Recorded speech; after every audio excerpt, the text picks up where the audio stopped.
வணக்கம், நான் ஜெர்மனிலேருந்து சிவகுமார். இந்த யூடியூப் நேம் வந்து சிவகுமார் ஜெர்மனி. இன்றைய நான் உங்களுக்கு செய்து காட்டப்படுறது ஈஸியான வெங்காய பூண்டை அப்படி செய்கிறேன்ட்டு வாங்க. அதுக்கு தேவையான பொருட்களையும் செய்முறையும் பார்ப்போம். அதுக்கு முன்னாடி இந்த யூடியூப்பை சப்ஸ்கிரைப் பண்ணாக்க சப்ஸ்கிரைப் பண்ணுங்கள், அப்போ நிறம் பண்ணாக்கல அப்போ நிறம் பண்ணுங்கள். யூடியூப் நேம் வந்து சிவகுமார் ஜெர்மனி. ஓகே,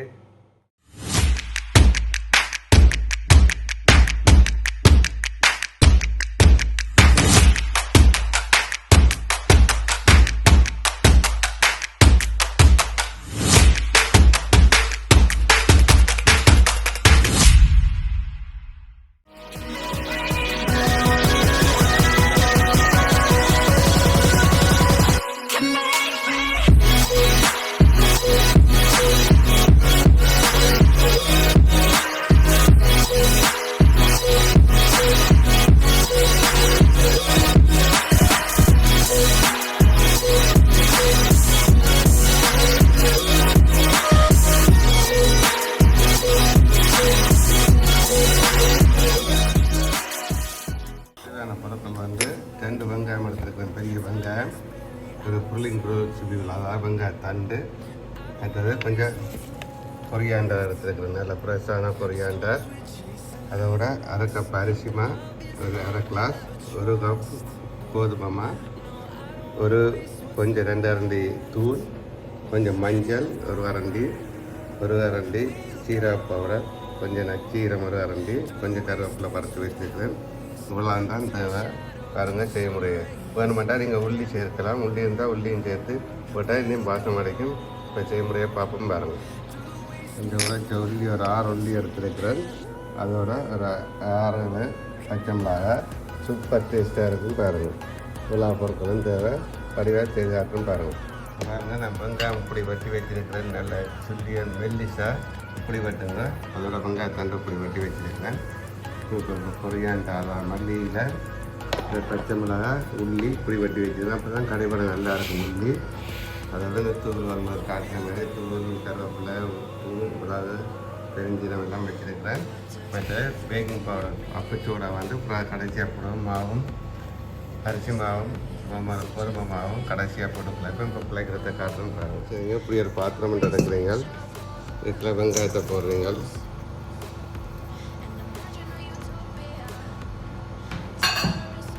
மிளகாய், உள்ளி, வெங்காயத்தண்டு, மல்லியில் கொரியாண்டர் தூள், நச்சீரம், நச்சீர பவுடர், உப்பு மிளகாயும் கலந்து வச்சிருக்கிறேன். அதையும் போடுறீங்க. கொஞ்சம் மஞ்சள், கொஞ்சம் கருவேப்பிலை, எல்லாத்தையும் கலந்து நல்லா குழைக்கிறீங்க. ஏண்டா நல்லா குழைச்சி வைங்க.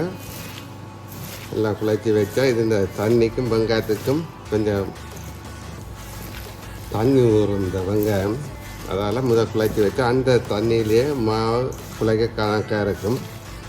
ஏண்டா இப்போ மாவு போட்டு குழைச்சா அப்புறம் தண்ணி, உப்பும் வெங்காயமும் கொஞ்சம் தண்ணியாகும். அப்போ இதை குழைச்சி வச்சுட்டு புறா கடைசியாக ஒரு 10 நிமிஷத்தால் மாவு போட்டு குழைப்போம்.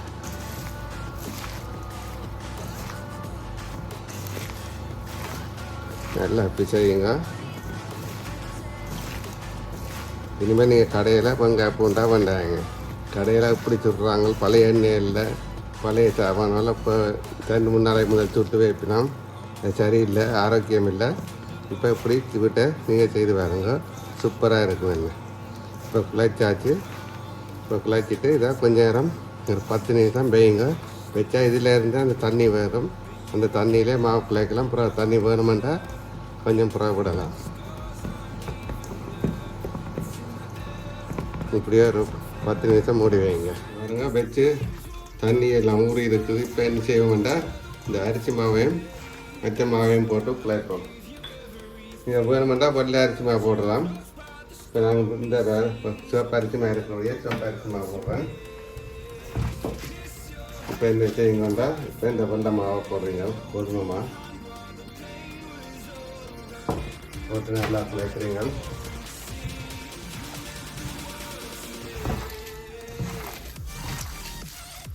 என்ன செய்வீங்கன்னா இந்த அப்பச்சோறு, அதாவது பேக்கிங் பவுடரையும் போடுறீங்க. அப்போ தான் கிறிஸ்பியாக இருக்கும்.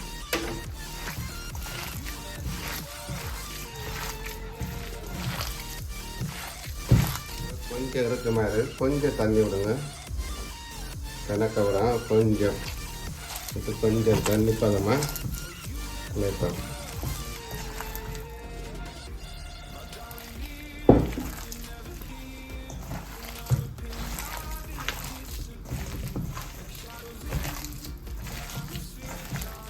இந்த பதத்தை பிழைச்சா காணும்.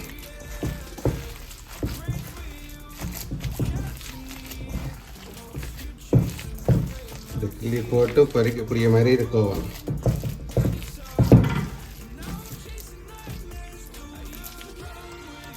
இப்படி கொஞ்சம் கொஞ்சம் கிள்ளி போட்டு பாருங்க.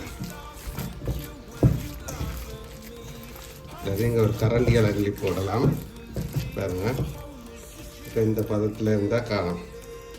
கரண்டியாக கிள்ளி போட்டு பறிப்போங்க. அழுக்கு படாமல் இருக்கணும்னா இப்படி கரண்டியாக கிள்ளி கையை ஊற்றி ஆக்காமல் இப்படி கிள்ளி போடுவோம். சார் எண்ணெய் கொதிக்கணும்னா எண்ணெயில் போடுவோங்க. இப்போ எண்ணெய் கொதிக்க வச்சுருக்கிறேன். இப்போ எண்ணெயில் போடுவோம்.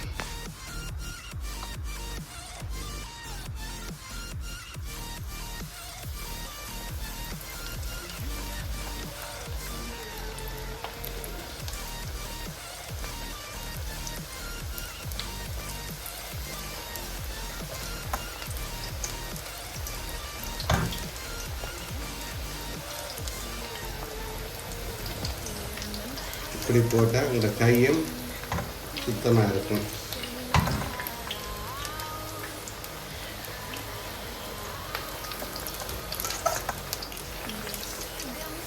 இனிமேல் நீங்கள் கடையில் இப்படி வெங்காயம் போண்டா ஈஸியாக வீட்டையே செய்யணும்.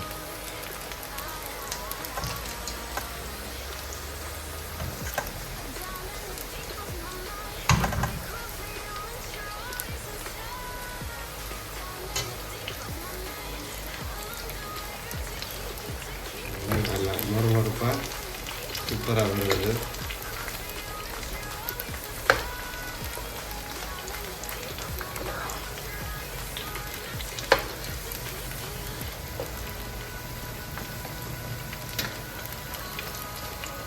செம டேஸ்டாக இருக்கணும்.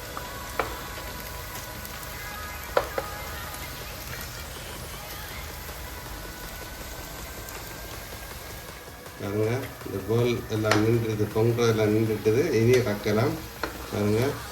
சும்மா கமான்ட்டு நல்லா வாசம் அடிக்குது. நல்லா கிறிஸ்பியாக இருக்குங்க. பாருங்க, சாப்பிட சூப்பர் டேஸ்ட்டாக இருக்கும்.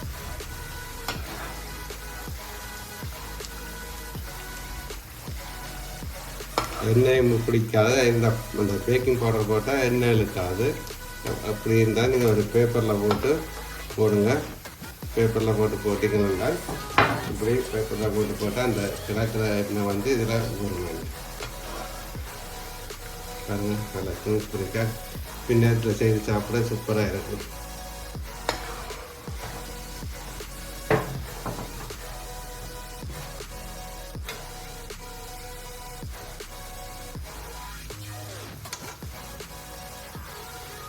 இப்போ நீங்களும் இந்த மெதட்டை பார்த்து செய்யுங்க. அப்படின்னா உங்களை கையெல்லாம் உத்தப்படலாம்.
நல்லா அவிஞ்சு வந்துட்டுது. இது வத்தலவைகள் சூப்பர், நல்ல வாசம் அடிக்குது.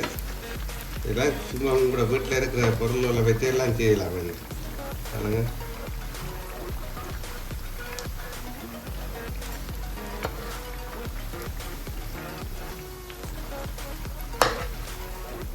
வேறுங்க போண்டா செய்தாச்சு. பாருங்க, சூப்பராக இருக்குது.